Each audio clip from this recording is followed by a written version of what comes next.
Wisdom. Powered by Riverside.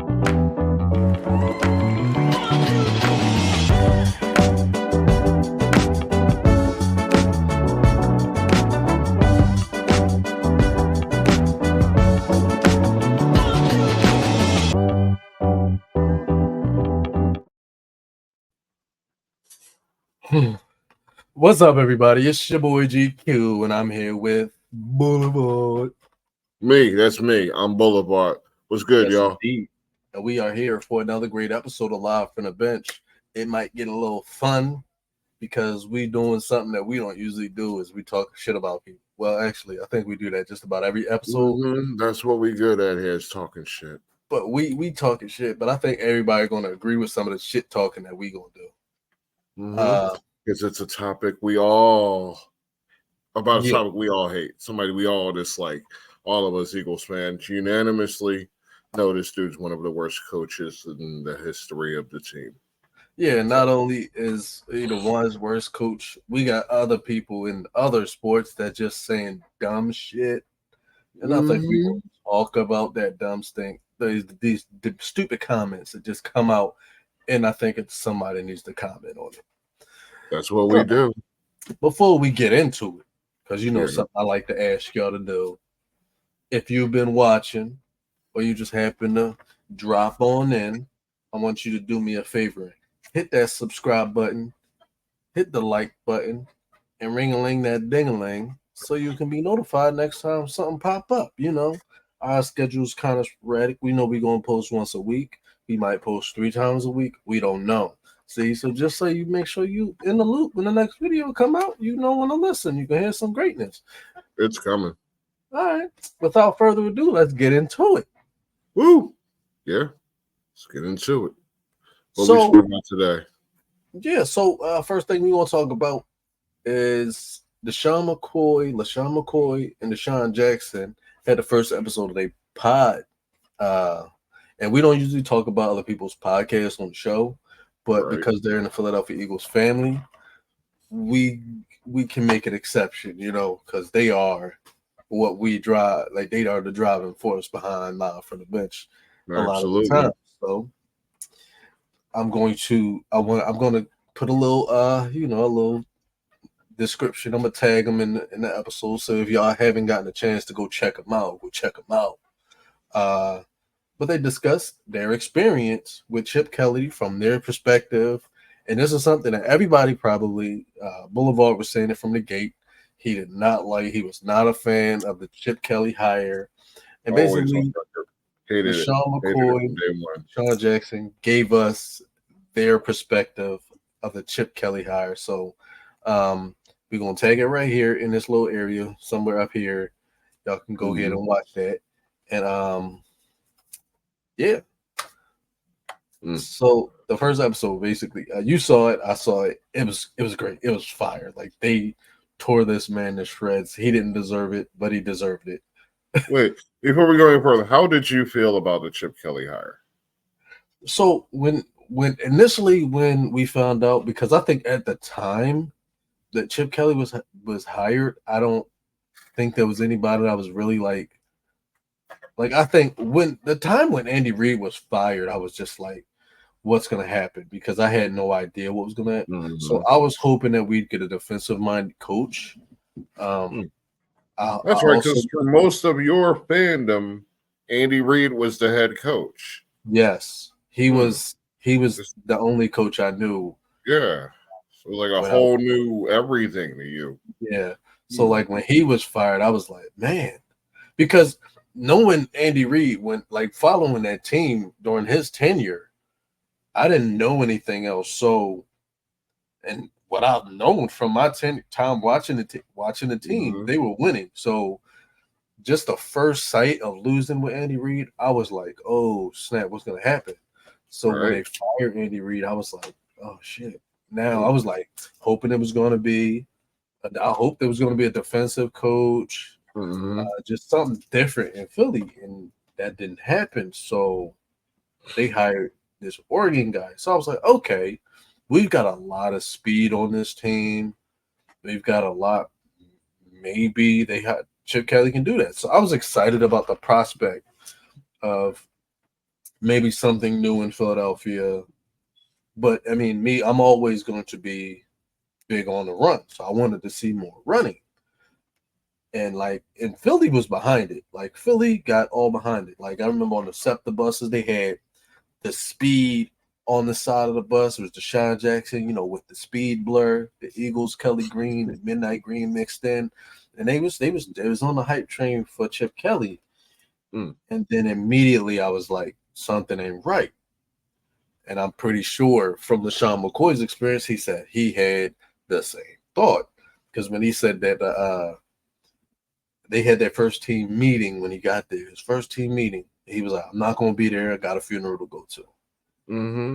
Now, from what Shady McCoy said, it rubbed me the wrong way. It rubbed me the wrong way because basically they had a problem with that. They didn't like that he wasn't going to attend. Like, he didn't put the team before the people that Right. is family to him, essentially. Right. He didn't put the team before family. And I'm one of those people that believe like family is family. Like, this job ain't good. It's going to be here when you leave, family not. So I wonder, what was your thought on that part of the episode? Well, yeah. I mean, given the circumstances, you can't expect somebody to be.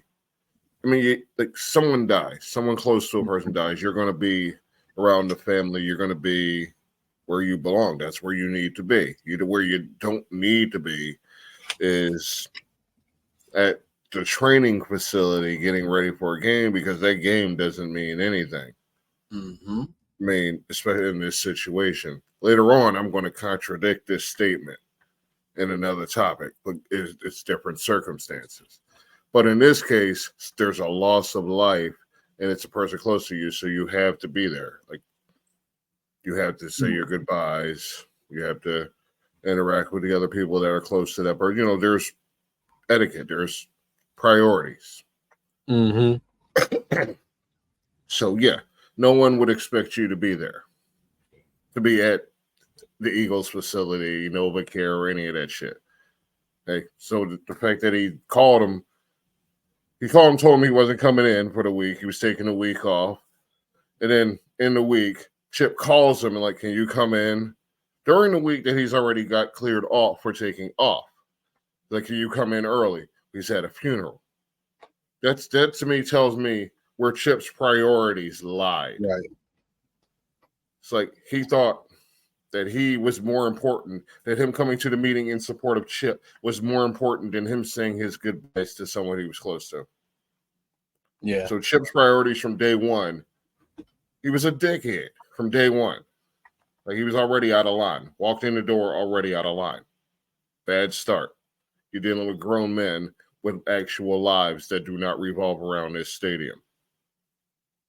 Not like he was used to in college, whereas the holder of the scholarship, he could just run his reign of tyranny all over these players. That's not going to fly at the pros. You got dudes 35 years old with kids. That's not going to work.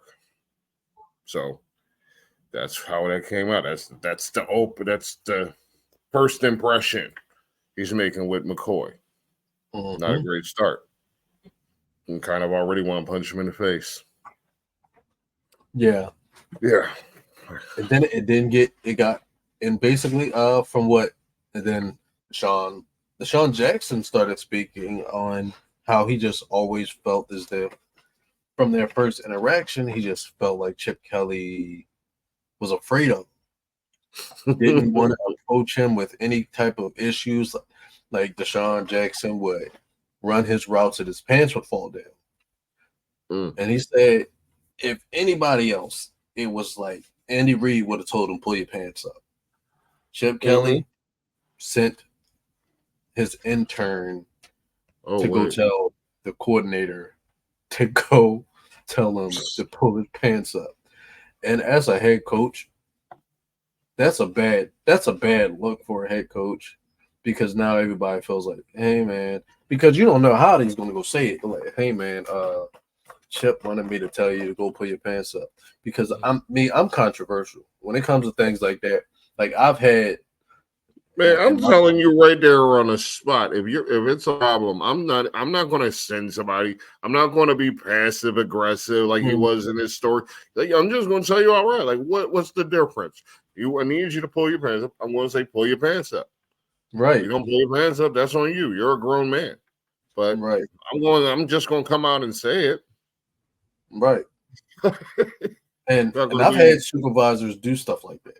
cowardly and scared of confrontation. Like, what's going to happen? You're going to get yelled at by your player. Oh, you poor bitch. Yeah, and I've had stuff like that, and I don't like passive aggressive. Like it really irritates the hell out of me Mm-hmm. because I've had managers say to me in the Like, past, just say the shit. like I had a manager walk up to me and comment on my tactical belt. What's that? Oh, it's my tactical belt. And then I get a call from my supervisor an hour later telling me I had to change my rigger belt. I was like, listen, I was over by the room. She could have told me that when we were at the barracks. She could have told me to take it off at the barracks. I would have took it off. I had to walk. I had to go all the way over there just for somebody else to tell me. And I don't like passive aggressive. Don't do that. Like, let's rectify this right It's now. a waste of time for everyone when you can just be outright and direct about this. Don't be Just a bitch. come out and fucking say it. What's going to happen? Like, don't be a bitch. Like, I mean, so, you see what happens. This is what happens. You start losing the respect of your players. Yeah. And that's the reason why that's the reason why the whole Chip Kelly experiment didn't work. Keep in mind, we're only about 8 minutes into this tale, and this is already Chip Kelly losing the respect of two of his top players. Already. Yeah. So it gets even worse because they're talking about how they start bringing up how he was just so irritated with, like, so mad with power and intimidated by anybody else with power. Like, he was so intimidated by Howie Roseman. He banned Howie Roseman from coming down and viewing practices. He had Howie Roseman move to another wing of the building, practically out in another building, Bitch and behavior. and basically banned players from going to speak to him. Oh, it was just, and they said that and then the way he went about trading these players, like there was no communication. That right there is a red flag for me. Mm-hmm. Like, also, I've seen.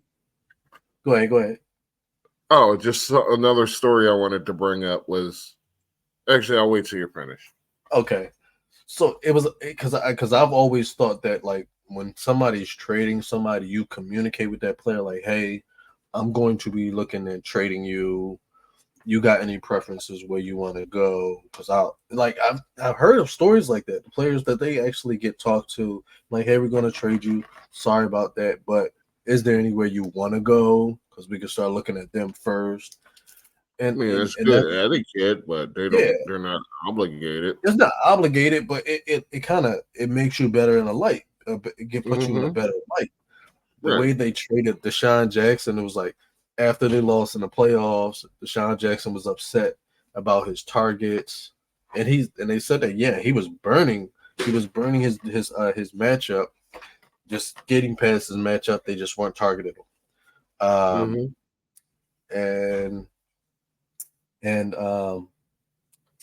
he got upset after the supposed exit interview and told him to get off my phone.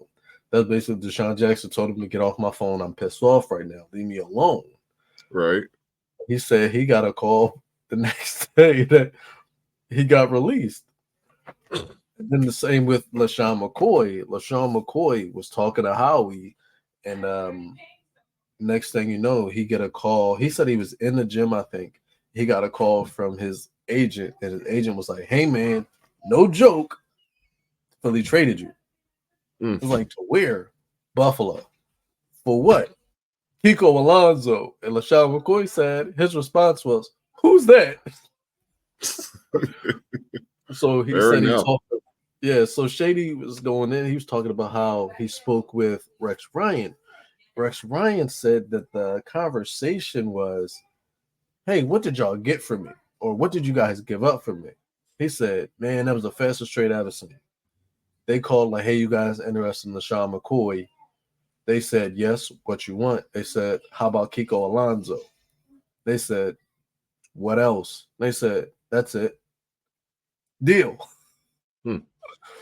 And it was just 100% felt as though Chip Kelly was just trying to get rid of any remnants of Andy Reid because he was just 100% intimidated by anyone with any position or status in that company. Yeah, or in that that's what it was. He was scared of anyone else with status. Anyone else with status that had any semblance of accountability and responsibility for the team was a threat to his power. That's what it was. I mean, the boy, like the way he walked in trying to set all these damn rules, like with the Black Sox and the way he didn't respond to players when they try to make corrections in games when they came to him. The boy just thought he was the smartest person in the fucking room, but he was so afraid of he was just so close-minded that he couldn't take any fucking opinions of anyone outside of himself. Mm-hmm. So if you came to him, I presumably man to man to have a conversation, he would deem that you challenging his throne. That's the problem. Like, you can't have a coach like that. But you got to know that's how a lot of college coaches are. Because they're, what's the word I'm looking for? They're the dictator. They're the overseer at the college level. So they come in with that same mindset that they had to deal with 17 to 23-year-olds. Now they're talking to 28-year-olds with that same shit. It's like that 28-year-old already went through this with a coach. Mm-hmm. They're an adult now. This is a job. You're not going to come in and tell people that they got to wear this, like, or they can't wear white socks, no black socks. What kind of bullshit is that? You're not going to be all up in a player's face about their appearance. I mean, you can talk to them. You're an adult, but they don't have to respond to you. That doesn't make them a threat to you. You can't tell you like you out there scared to talk to the black players on your team, but you're a professional coach. What did you expect? What did you expect to talk to? I mean, we know the history of Oregon. We know why Oregon existed. It's how they would let certain people in, but that's not the way it works in the NFL, Chip. And you had to know that going in. You're not going to have a team full of Samoan and white kids at the pro level. You're just not. But he came in there with that same mindset that brought him to success with his fraudulent ass system, mind you. That shit was a fucking fraud. That's why everyone else copied what worked and left him in the fucking dust. He never improved it. He never thought it. He never took the next steps forward with it, and he got left behind. That's what happened to Chip Kelly. The fact that he was not open to anyone else's opinions is what doomed him. The fact that his ego was so large that anyone who succeeded without him was a threat to him. He couldn't adapt to players. Players had to adapt to him. Again, red flag if you're a coach. If you can't adapt to what you have out there, you're a terrible coach, and your system is going to fuck you in the end. It's not going to work. But Riley Cooper. Yes. I was just wanting to talk about that. So go ahead, please take it. Take the lead. So I don't know if anybody watching who's watching this video remember the incident with Riley Cooper. He was caught basically calling two security professionals, calling the N-words. And it pissed a lot of people off. But what was the worst part about it is because, some players, they like, LeSean McCoy said he had a really good relationship with Riley Cooper. He was like, I didn't think Riley Cooper was racist. I'm willing to bet that he actually was pretty racist, but we're not allowed to talk about it. No, that doesn't just slip out like that. No, yeah, that's it doesn't. That's a mindset. That's something, you're looking at them, that's what you're seing. In your mind, that's what you're seeing. Because nobody just accidentally says it. No, you don't just accidentally say something like that. That's in your vocabulary. That's something that you're used to saying. That doesn't just slip out. And And that's why people call them like racist rivals. But Mhm. LeSean McCoy said he went to reach out to him, talk to him, see how he was doing, seeing what was going on with him. And apparently, Chip Kelly made it so that no one was allowed to speak to Riley Cooper. Like they did not let him talk. You weren't allowed to talk to him. If you tried to approach him, you got in trouble. And that Mhm. is not that's not good at all. I can't talk to No. my teammate, and that's the Nope. reason why Riley Cooper was gone soon after that. He was exposed. Like you were just it was just really bad. Like I At don't that think point, it ain't even matter if he went out there and has got 200 yards a game. No, it was unforgivable. He was done. yeah. Really should have been done in the league immediately. Yeah. And it's I like mean, yeah. sorry, go ahead. No, I was just saying Chip was just one of those guys that when you get some players that are just uncoachable, like no matter what you do, you Mhm. can't coach them. There was a reason why at that point there were like no like there were superstars on that team, but like once he became full-fledged GM, there was Mhm. none. Like Right. there were nobody there that were like true full-fledged um superstars. And I remember they tried to go give up everything to go out and get Mhm. Mariota. That fell flat on its ass. Uh, Mhm. he tried to fire Brandon Graham, and Mhm. Lori was like, "Nah, that's enough. Nah, we Right. not doing this no more." And it was Like just like, that's where I was. Yeah, I was hoping you went at this point. Like his loyalty to fucking Oregon players. I have a yeah, theory about that. I think I discussed it with you earlier. It's not too deep, not complex. I just think Oregon players were the only players that could tolerate his bullshit because they put up with 4 years of it. I mean, it's not like you can go look at his coaching track record and you see stars because your first thought is Mariota. And I would imagine your second thought is what, Ken John Barner? So he doesn't really have a history of putting stars in the league. Maybe Deion Jordan. he wasn't a Yeah, star. you He see was where I'm going with garbage. it. Yeah. Huh? He was garbage. Yeah, exactly. Like he didn't put quality into the league. He didn't. He could have got. He get. I don't know what stars he was picking up, but he wasn't turning them into star. He wasn't turning them into pros. I don't think any of You those didn't players see lasted in the league. his system QBs going to the next level, but then they brought his system to the next level. This shit was never going to work. The only way he thought it could work is it was players who already played for him. He thought It, his system superseded the level for the need for talent. What mhm. kind of shit is that? You think your system is so good, you don't need good players to win.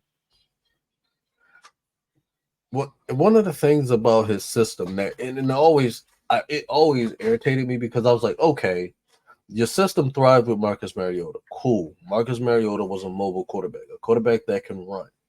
So you weren't gonna have your guy who knows your system good because he wasn't good. We know that. He was like one of the biggest busts of all time. Even though he's still playing around in the league, I still think he's a bust. However, um when he came in, if you wanted to run your system, you had possibly the best possible quarterback to do it with. You had Michael Vick. Michael Vick, like he is the quarterback that everybody wanted to emanate. Lamar Jackson is the only person I feel like truly emanates what Michael Vick was. He just has a little bit more arm talent than Michael Vick. And let's just get one thing straight. Michael Vick had arm talent. And He Vic had had arm all the talent. fucking arm strength. Yeah, he had arm talent. It was just that his ability to run with the ball was so much of a big thing because he never had receivers. Like Donovan McNabb really didn't have receivers in Philadelphia. Michael Vick didn't really have receivers in Philadelphia. Nick Foles didn't really have receivers in Philadelphia. And we saw what Well, happens when they actually McNabb got had them. T.O. but that's Yeah. totally the exception here. Yeah, and you saw what happened when you got some receiver talent in this organization. Super Mm-hmm. Bowl. We've seen it every single time. We're not big Conference fans. championship I'm not a 4 big years fan in of a row. Alshon Jeffrey. Huh? Mm-hmm. Yeah, I Conference wasn't a big championship fan 4 of years in a Alshon row. Jeffrey, but he was No. enough because he was that level of talent that, like, yeah, he's not a burner, but he's not somebody you can just be like, I'll let him. Like, he was somebody you actually had to pay attention to. Like, look at the receivers that Philadelphia had. James Thrash, I don't care about you. Jordan Matthews, I don't care about you. Todd Pinkston, what? Mm. Who else can we go after? Like, we could do this all day. Freddie Freddie Mitchell. Oh, Mitchell. thank you. Who else? We could go on for days. With the greatest hands. How'd you forget Freddie Mitchell? His hands were so great. He had to thank them after a game. And this is where I feel like Chip Kelly messed it up. You had Jeremy Maclin, Desean Jackson. You had Brent Selleck, who's a dominant, probably the best. He was a dominant run blocking tight end. You probably ran a great system with that team. You had LaShawn McCoy. LaShawn McCoy, he was just that guy. He is the reason why they call him Shady. Like, I don't know what they call him. He put people on skates. Crazy work. You know, he might as well copyright it, get it trademarked. Crazy work. That's what Shady was. And you had Michael Vick. He walked into the NFL and had a team with Vick, Jackson, Maclin, Shady, and Selleck. Mm-hmm. He walked into the NFL with that and fucked it up. He fucked that up. With what, 3 years? In 3 years? So don't you say don't look a gift horse in the mouth? Yes. That was like a gift fucking Lamborghini Murcielago. Listen to fucking list. They gave him the keys to a fucking dynasty, and his dumbass couldn't get out of his own fucking way. Yeah. He walked in and was like, I don't know how to coach football players. I only know how to boss people around. Get rid of all of them. And that's essentially what he did. It's just he just so happened that he wasn't able to get rid of everybody. But he did. He tried. Shit. He tried his best to make it the Philadelphia Oregon Ducks.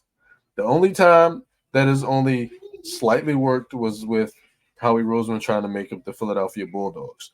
But it's the lesson is that don't just try to completely draft from one university, because what worked there may not work here. It doesn't always transition.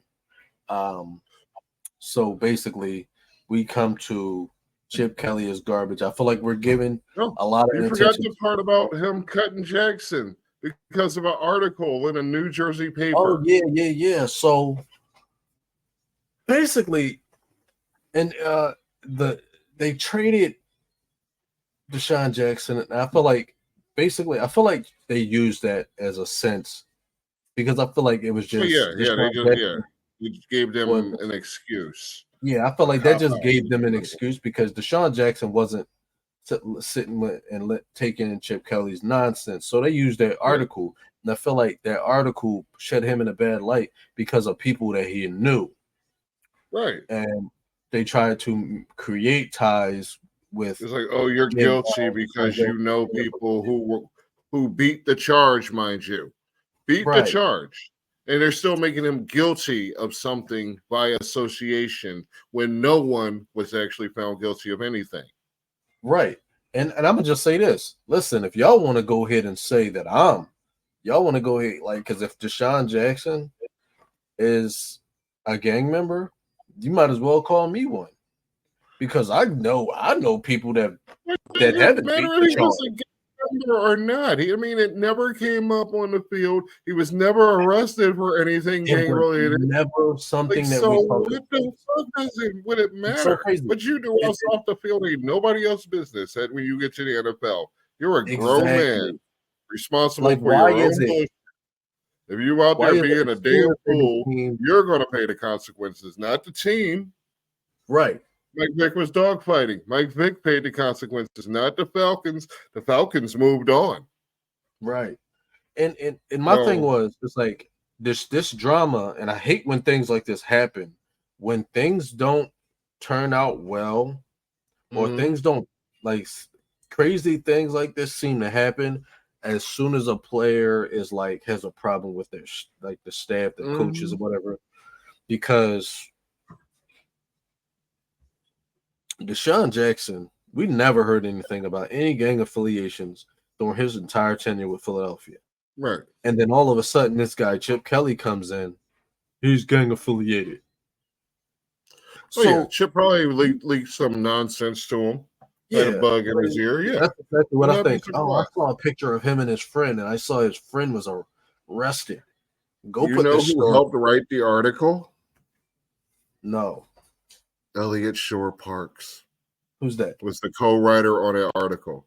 ESP. He covers the Eagles now. Whoever he is, he shouldn't be. And I want to know. I want to know if he's ever apologized to Desean Jackson, because obviously Philadelphia still loves the guy. Of course. Obviously, Philadelphia brought him back. So Desean Jackson knows exactly what happened. Chip Kelly and Elliott Shore Parks probably what's the word? Colluded or worked together to put that article together. I feel like that's the only way, because he's an Eagles reporter for 94WIP.com. Oh, now that makes perfect sense. Now, that makes perfect sense. Agendas and strings that they can try to pull or get pulled. That makes entirely so much sense now, because their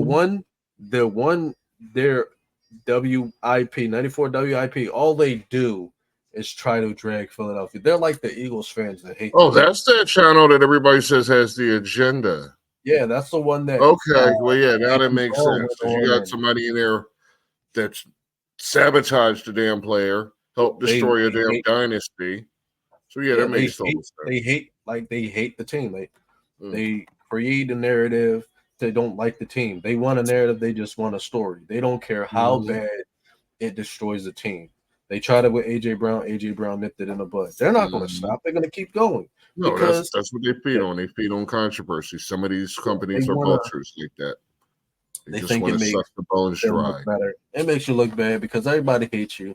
I'm not listening to 94 WIP. You will never hear me. You will never be a play anywhere in my household. And I'm glad my family don't know who you are. Screw WIP. And they won't.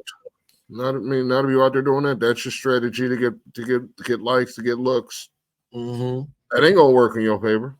And I'm surprised for the Eagles organization. Don't work for nobody. They don't work. Because let me tell you, if it was up to me, I wouldn't let you in my building. Right. You couldn't get a story here. I wouldn't let you in my building. None of my players can go interview you. You can't interview anybody that's affiliated with my organization. Tripping. You don't even go here. Right. You don't even go here. All right, let's get into the next topic. Hey, what else we got? What else we got for this story? So let's talk about Gilbert Arenas' comments. Let's go into Gilbert Arenas. So, and it's probably not going to be a long conversation. But I know we may disagree. Gilbert Arenas, Rudy Gobert missed game 2 of the series, which they end up winning by 26 points. He missed that game to attend the birth of his child. I apologize. We had a little technical difficulties there. Anyway, I was saying Rudy Gobert. He missed game 2 because he wanted to attend the birth of his child, which they won by 26 points. They still won 26 points without him. 106 to 80. Gilbert Arenas' response was, "It's a baby, bro. It'll be there when you come back." Now, I'm a father.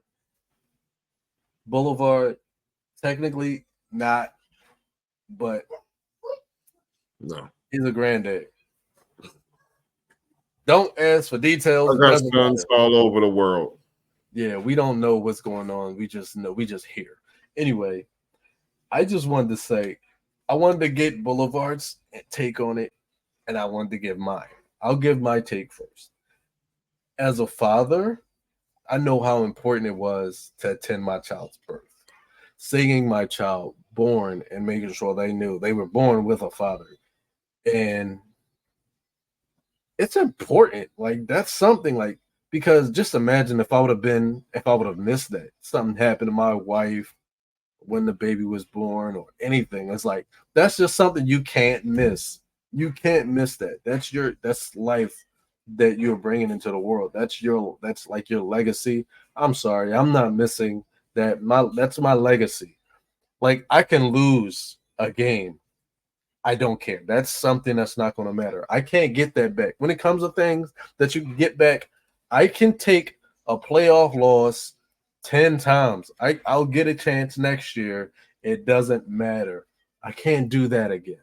I can't come back next season and say, it's a new season, new baby. No, can't do that. We don't get to do that. We don't get do-overs like that. So when it comes to like being there to witness your child's birth, I would never miss it. There's no way.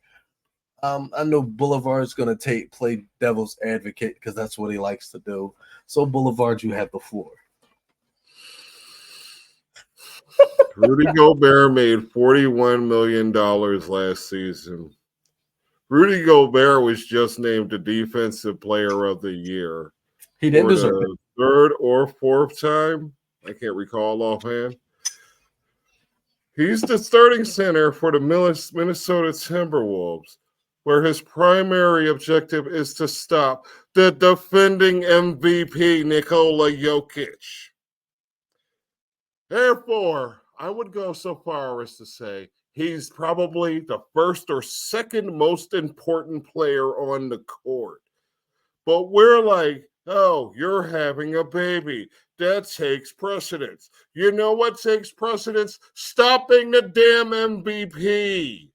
That's what's just important. The game. Here. That's just the job. It's your job. That kid will be there. That kid's insurance is covered by your job, which is to stop the MVP. So let me ask you this, Boulevard. Let me ask you this. You at work, right? Or let's say we had first scrimmage. We at the office building, right? You like, man, I gotta go to the hospital. And management says, no, this is your job. You can't go there. We pay for your insurance. You need to stay here and work. Nobody said he couldn't go. Nobody's tried to stop him. We're just saying that he probably made the wrong decision to be stopped. The wrong decision would have been to go to the game. But that's not true. He should have been at the game, because when the game's done, he can just go see the damn kid. There's a kid, you know what the kid gonna be doing? That's what the damn baby gonna do. That's all the baby gonna be doing. That ain't worth missing the game for. Is this like you go stare at him? He in another damn room. You gotta stare for a glass in the baby like this. But let me ask you this though. Drooling and shit. What are you missing? What are you missing? You can't smell the baby and none of that shit. You ain't getting no experience from it. Baby in the damn room. You on the other side of the glass, like, hi. You could have been shutting down the damn MVP. I had the baby immediately. I held her immediately. Baby come out, baby like 3, 4, 10 years old. You can tell that baby, like, yeah, the day you was born, I held the MVP to 15 points and 2 rebounds. But no. Now you gotta be like, oh yeah, I was so happy the day you were born. It changed my life. That kid gonna hate you for the rest of your damn life. You chose a basketball game over me? Right. No. Priorities. I held my baby immediately. That's cool. And you also didn't have a game that night. So what? It's a game. Game 2 of the playoffs. Just game 2. We still got game 2. Just game 2. We go get that. All I know is if Minnesota will have lost that game, every one of you would have been at fucking Go Bears neck again. Listen, because this is the same. I'm going to be against Rudy Gobert because he started the pandemic in the NBA. I don't like Gobert because he was playing around, touching all the mics when they was talking about COVID, and turns out 24 hours later, this mother effer had tested positive for COVID. So that's my knock on Rudy Gobert. I don't knock his decision to choose his child over the game. I knock his decision more important because shit he's to do. A dickhead, and I didn't think he was that good. I don't think he deserved that. Then wait for a damn baby to come out that might not even come out that day. Like, what if they just sitting there? She got her leg all strapped up, and like the clock crossover, it's now 2 o'clock, 3 o'clock in the damn morning. You could have went to the damn game for all that. Coulda, priorities. That baby will be there. And if it's not there, then what did you miss? What difference would it make if it's not there? Listen, if something bad happens, like, okay, that would have happened if I was there. Yeah. Or you could have been at the game where you can actually make a difference in what happens. And then you probably would have lost everybody. Say, man, $41 million. You don't lose everybody. You don't lose everybody when you make $41 million a year. People will always come back because you're the meal ticket. Shit. Damn. Fuck that baby. Something happened to that man. Baby would have been there the next day. Make sure y'all quote that. Next day would have been an off day too. The fuck? Priorities. That's going up on Twitter. Go ahead and post it. F that baby. Boulevard. I'm just saying, like, that baby is not the damn priority right now. The priority is the game. Game 2. Gil was right. Gil was right. He made game will be there. So let me ask you this: long run, did it affect the game? Did his absence affect the game? No, they won by a bunch. So everybody won in that situation. Yeah, it's definitely a win-win for everybody. They don't like Rudy Gobert don't have to go through it again because you would have destroyed him. Just know it. The media, the fans would have just ate him for lunch if they lost that damn game. Listen, it's damn if you do, damn if you don't. It's not especially if Jokic had a big game. Oh man, the hell he would have caught it would have been hilarious. But listen, Jokic don't even want to be there. To be honest, he wants to be at home with his horses. That's what we report about him. You don't want to be there. I bet you if they said Jokic, one of your horses died, he'd go like, I got to go to the funeral. All right. You gotta go to a horse's funeral. Y'all gonna say that to him? Let that man go to his horse's funeral. That's his horse. It's like your dog LeBron missed games just to go see his son play. See, no, that's bullshit. I mean, see, it's not. See? It's not. But we can't allow it one day. I don't like LeBron. I don't like. We don't like LeBron. We don't. We're not in the LeBron James camp. I'm biased when it comes to LeBron. Anything LeBron do is fuck LeBron with his fucking spike bat. That's how I feel about LeBron. Everything he do is personal. Right, so we're gonna move on. I think I'd make a good thing. Fuck you! You're the goddamn devil. That's how it goes with LeBron. All right, so and then topic. This is gonna get funny, and it's kind of like what I've been waiting to talk about. And like you can see in my little my banner here, it says next time Austin Rivers speaks, ignore it. So Austin Rivers took it upon himself to basically say that football ain't that hard. I got 30 to 40 players in the NBA that can come with me and play in the NFL. But before we get to everybody else's response, let's get into the responses first. Yeah. James Jones basically said they made a flop rule. Wait. Let me see if I can go to the chat and get that quote.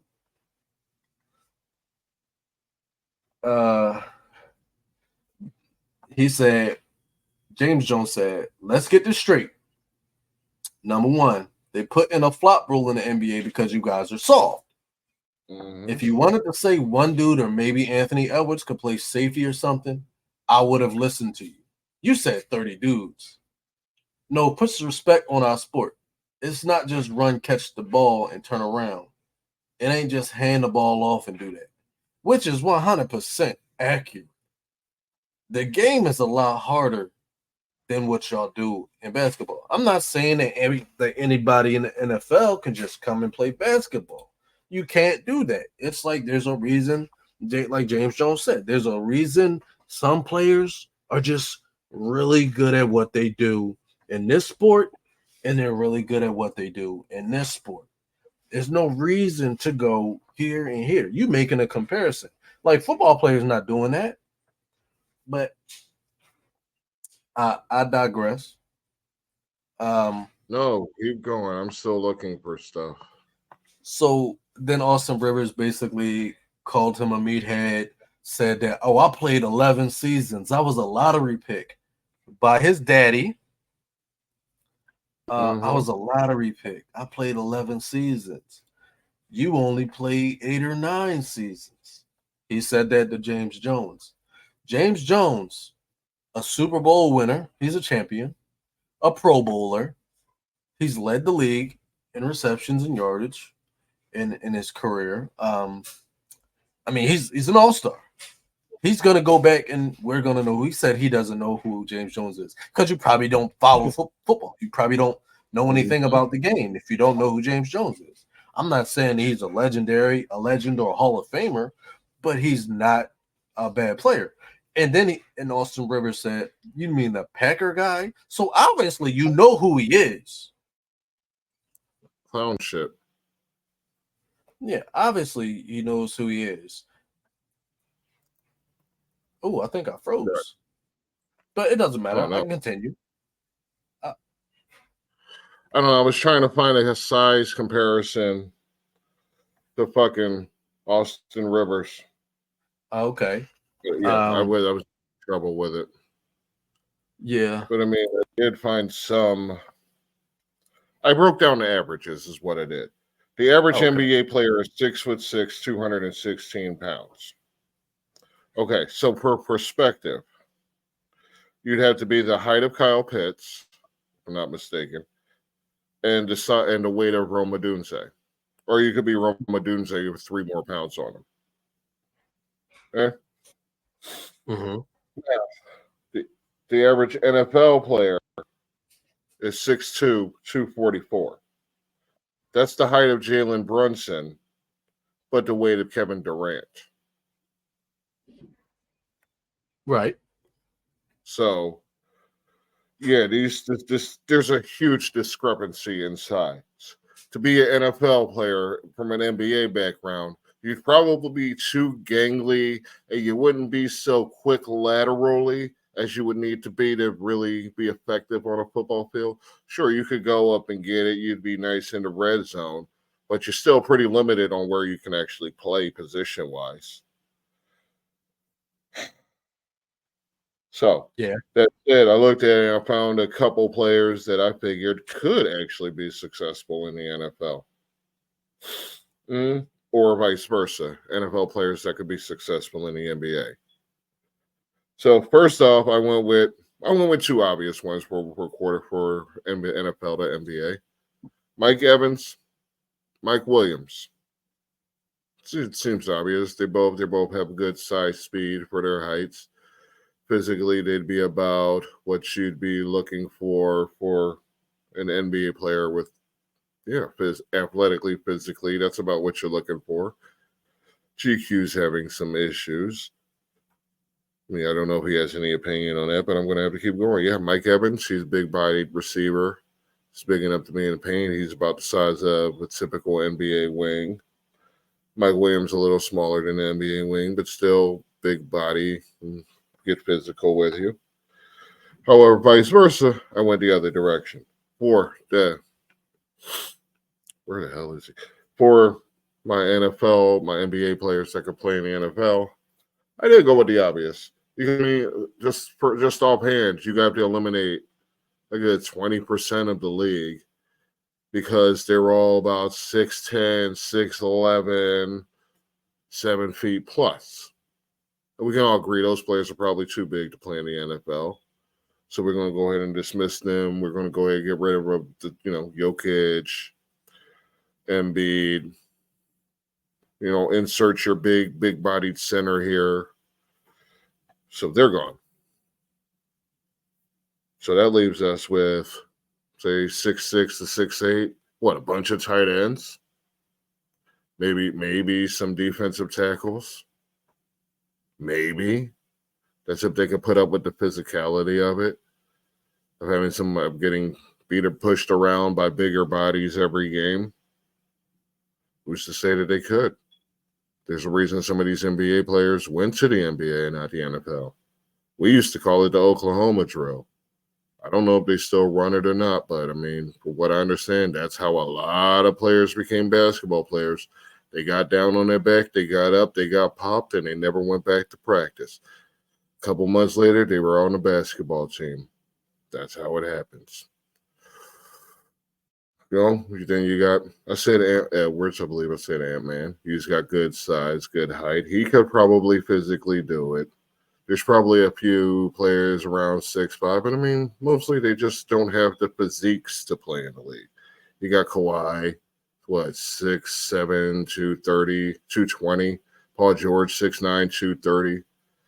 Had these people actually built their bodies to play the sport? Maybe.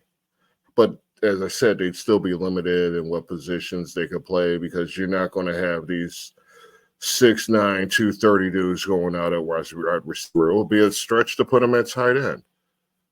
I mean, I don't know where you'd really put a 6'9", 230-pound person.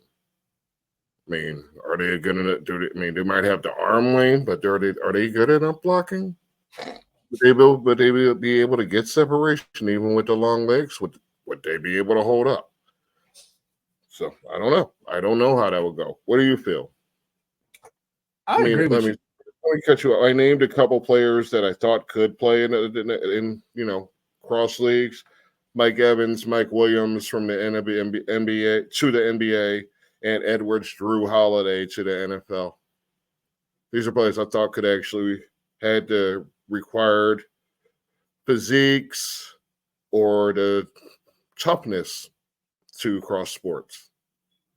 But there ain't too many. I was telling them about how the Oklahoma drill made a bunch of point guards. So, yeah. So I had my own little list of players that I felt like if we just talk in size could play the game of basketball. I mean, because I know just off of talent themselves, people who've actually played the game at a different level. Pat Mahomes, he still plays. The man's actually pretty good, but he has in his contract that he's not allowed to play basketball. Not allowed to. But if he wanted to, he could probably. Right. I'm not going to say he can. Are probably multi-sport stars. There's a couple players. He's definitely a multi-sport star. Yeah. And I'm not saying it is not capable, but and what I'm gonna say is this: for Austin Rivers to think that he's a multi-sport star, you're not even a star in your own sport. Don't try to star in your own house, man. You're just a cornball. Yeah. Like JJ Watt said, "Hey, you're unemployed, so try it." That's what JJ Watt said. I mean, and I agree. If you think that I'll give you a tryout. Yeah, if you think that you're that damn talented that you can just come in, I don't care about your 30 or 40. Let's see if you can do it. If you can do it, if you can come into the NFL right now and show a semblance of I can compete with these big dudes. 6'4", 200, line them up across from Pat Surtain. See if he can beat the press of Pat Surtain. See if he can beat Surtain's press coverage. He probably can't. There's the reason why he can't. He can't. 11 seasons. 11 seasons. Oh, you played 11 seasons. Got drafted by your dad. And even drafted by your dad. 9 points. 2 assists. That's your average for your career? Mm-hmm. Dude. And he's talking shit about players in other leagues.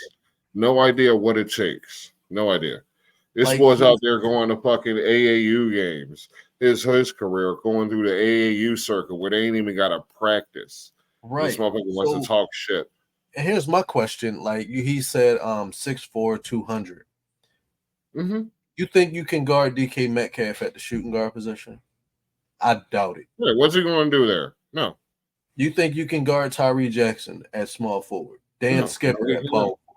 You think anybody in that league can guard a Jordan Mailata? They're not going to be able to out physical these players.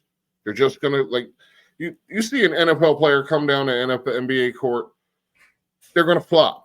The NBA players are really going to flop immediately. As soon as they make contact, they're just going to fall backwards like you threw them. And they're going to fall backwards with all their damn might. Like they've been practicing that harder than they've been practicing their damn free throws. Yeah. And I got one more quote that's basically going to sum it up. And it's basically a legendary player. I believe he's a Hall of Famer, and Charles Barkley. And this is what Charles Barkley said. Charles Barkley's a Hall of Famer. He said, I've got to call out Austin Rivers. Austin, you know I love you. We can't play football. You're doing a great job, but to say that we've got 30 to 40 NBA players who could play the NFL, football is a grown man sport. Now that's no disrespect. I'm not, and I feel I agree with Charles Barkley, and it's not to say that he's looking at players in the NBA and saying that y'all little boys. He's not saying that because I feel like Chuck could have probably played football in the NBA. I mean, in the NFL. But for him to say it and then have Shaq right across from him, Shaq didn't argue. He didn't disagree because it's a different ball game. Because now you got people like y'all not in the gym putting on the weight the way they do it. These guys are stronger. What's the song? Faster, stronger, harder, bigger, faster, stronger. That's the NFL. That's who they are. You guys just got to work on your jump shot. Got to work on getting on transition. Charlie Ward chose the NBA over the NFL. Ronald Curry, if I'm not mistaken, chose the NBA over the NFL. So, I mean, I know Ron never. Yeah, you got a point. There's a lot of players who, I forgot who it was. They said players that came out, suited up for the NFL, suited up in football, realized how hard they can hit, walked off. I've seen players in high school watch the contact and decide. I seen a guy in high school. I went to Simon Gratz High School. Seen guys watch somebody get hit in the Oklahoma drill, took his helmet off, walked off the field, never came back. Next time I saw him, he was playing basketball. See, this is what I said. The Oklahoma drill will make you basketball players out of most of you. It'll expose you. I mean, listen, it's okay to admit that a sport is not for you. I would say that basketball wasn't for me, not because it was a better sport or like it was a more physical sport. I can handle the physicality. I played football my whole life. I can handle the physicality. I just couldn't dribble. But if I could hold the basketball in my hand, I promise you, y'all not gonna stop me. I'll run around y'all for days. But it wasn't about that. That's not the sport. It's a different type of athleticism. You think that football is just catch, run, throw the ball, hand it off. That's not what it is. You need certain talents. You need certain skills. Certain skills it's not always coachable. Certain talents in the league is not always coachable. You can't. If somebody's bad, they're just bad. Obviously, look at you, Austin Rivers.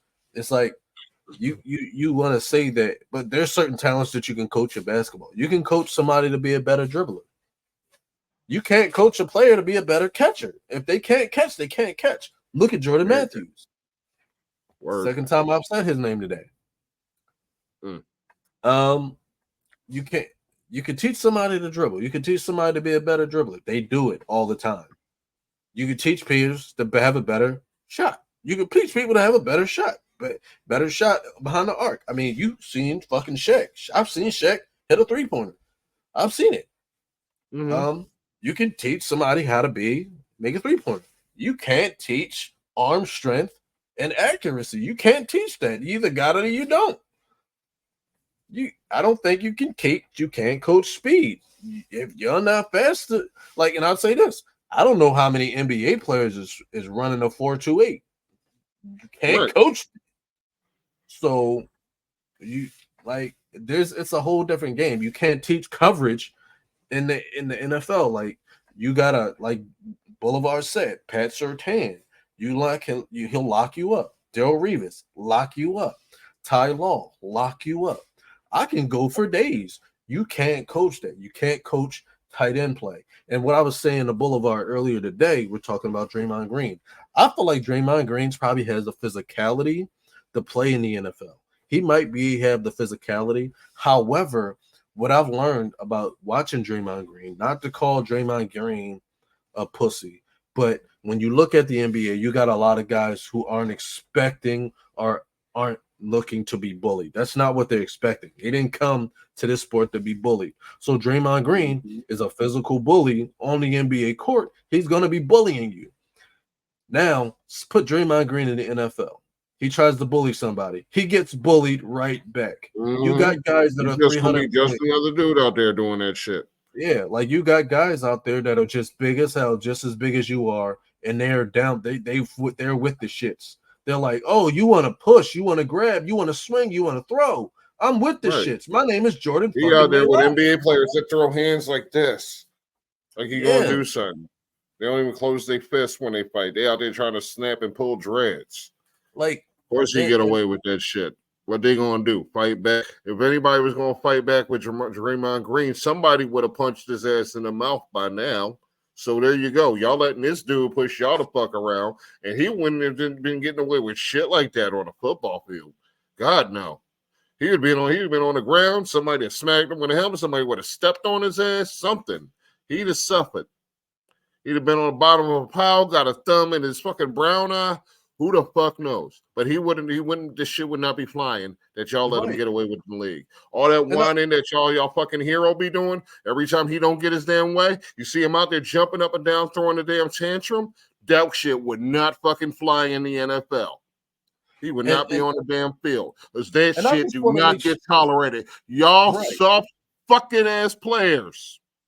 Yeah, and I just want to reiterate. Act like you got the fucking heart to step on a fucking football field. Okay? They need to stop. I want to reiterate something. Like, if they had the heart to step on a football field, being the athletic marvels that NBA players are, they'd be on the football field. Yeah. But clearly they don't have what it takes to be on a football field, or they wouldn't be on the NBA side of this discussion. Yeah. Exactly, and that's what I'm saying. That's what I want to reiterate. Like, I'm not saying that NBA players are all pussies. I'm not saying that. I'm saying that there's a reason why. Around, falling for no reason, thinking like they're under attack. I see them jumping up and down, literally on the ground, smacking the damn ground with their hands, kicking their feet around. Yeah, I'd say they're fucking pussies. Yeah, because ain't no grown man in their right fucking mind acting like that in public. They got home fucking training. They know better. Any shit like that, and the refs are allowing this bullshit. The league is allowing this bullshit, so they're encouraging a fucking bunch of sips to be out there acting like little bitches, watching the kids watch this shit. Now they're going to be out there fucking flopping, but they got the audacity to say they got the fucking heart to be on a goddamn football field where I fucking shined.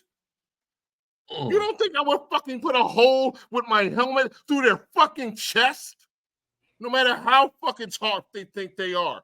That shit can fly on a fucking court where you can't get fucking touched. You will get touched in the fucking NFL. Get touched. You wouldn't make it in the NCAA level. You'd get blown the fuck up. Sitting in D fucking 3 on that fucking mouth. They need to stop this madness. If they wanted to play football, they'd be playing football. Yeah. Mm-hmm.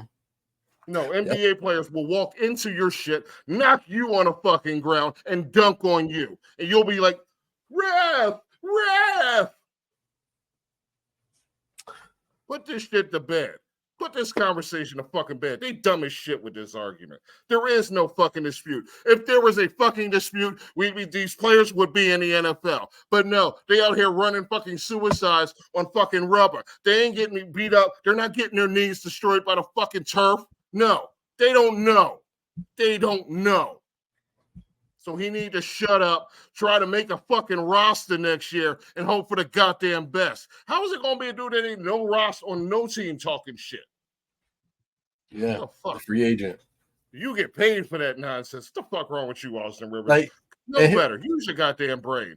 And here's my thing, because now it's time for me to shit on Austin Rivers. You can't talk shit if you ain't on the team. You can't talk shit if your daddy won't even sign you. Your dad's still getting hired. Your daddy won't even fucking sign you. What they say your about dad won't sign you. He had you on his team. He know what you about, and he won't sign your ass. So that's kind of he might want to come back later and say, "Oh man, I was just playing." Nah, it's beyond that. Honk. That's what I'm thinking of Austin Rivers. Yeah, because he's a goddamn clown. Goddamn circus fool. Clown shit. Yeah. And I think we're gonna have to end it on that note. I think we're gonna have to end the episode on that note because we're looking like we're going high on time. All right. Yeah, we can cut it here. All we had was Wemby winning Rookie of the Year. That's already been covered by people. Big Baby Davis is doing 40 months in prison, and former cornerback Buster Screens on a run in Canada from some bank fraud, fake checks, some bullshit. And that's why we call this episode Athlidiots, because y'all are stupid. Yeah. And I suffice. And I want to say all of that just to say one thing to you guys. Austin Rivers included. We can't all be starters. Boulevard. This phrase is going to be so fitting for this episode. So why don't you just let them have it? All right. Some of these people in this episode, the late, great Red Foreman would call them a dumbass. Me, I'm nicer. I just tell them to hit the bench